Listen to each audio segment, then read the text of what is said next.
Hello, I'm Gail and I have here just a brief introduction to the TGO Challenge East, which is a sister event to the long-standing TGO Challenge. In case you're not familiar with the TGO Challenge itself, it's a 2-week self-supported backpacking event that has been running in May of each year since 1980. The unique feature of the event is that challengers plan their own routes from one of 14 start points on the west coast of Scotland to any point on the east coast in between Fraserburgh and Arbroath. The routes are vetted by an experienced team of vetters, and the safety hub of the event is Challenge Control, which monitors progress and provides telephone support whilst challengers are walking across Scotland. The graphics on screen now show just the routes that were submitted in 2025, showing that there is a seemingly infinite number of route choices to be made. TGO Challenge East is aimed at less experienced backpackers who don't feel ready to plan their own route or to undertake a 2-week backpack across Scotland. For TGO Challenge East, there's a choice of 8 start points from Dunkeld in the south up to Inverness in the north, and they're all alongside or near to the A9 trunk road, and they all have good transport links. The routes are all set so that there's no route design needed, and there are multiple route choices from most of the start points. TGO Challenge East starts in the middle of the TGO Challenge period so that participants coincide with challengers in the second half of their crossings, with both events having the same end date. This means that those on TGO Challenge East will get to sample the camaraderie of the challenge family that has people returning to the event year after year. If you want to know more about the event and to see a summary of the routes, there's a section on the TGO Challenge website that is dedicated to TGO Challenge East. But for now, I'll just step through some of the key information, starting with what experience you need. I'm going to be flashing some materials up on the screen whilst I'm talking, and if you want to look at them in detail, you'll need to pause the video.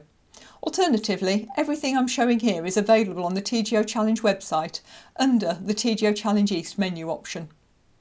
With that said, let's start by talking about backpacking experience.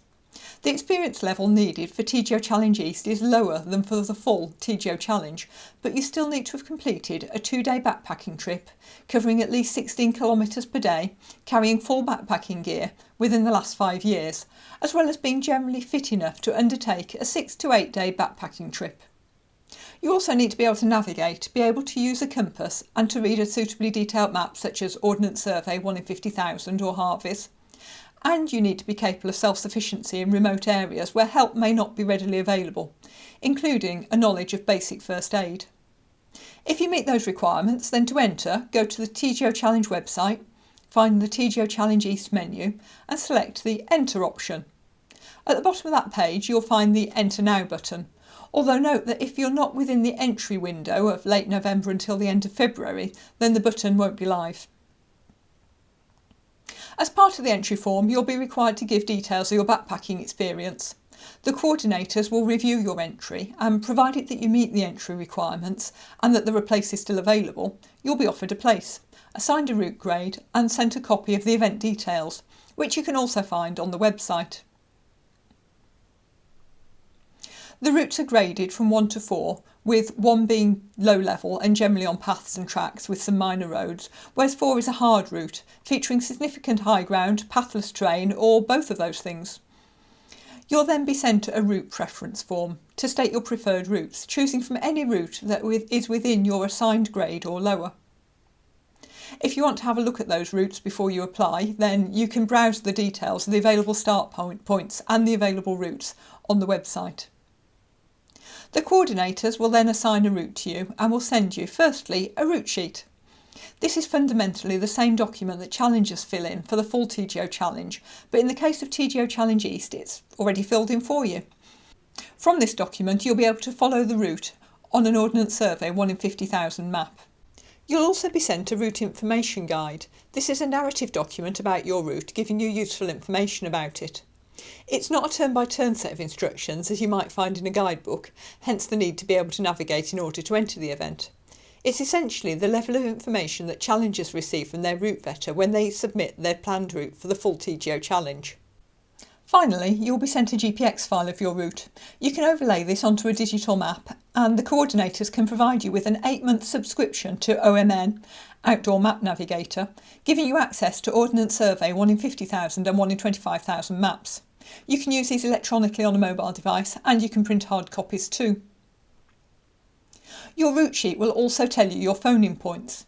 These are a key part of the event safety procedures, and exactly the same as on the full challenge, those on TGO Challenge East will have 4 phoning points, which are dates and locations on which contact must be made with challenge control via phone, text or WhatsApp.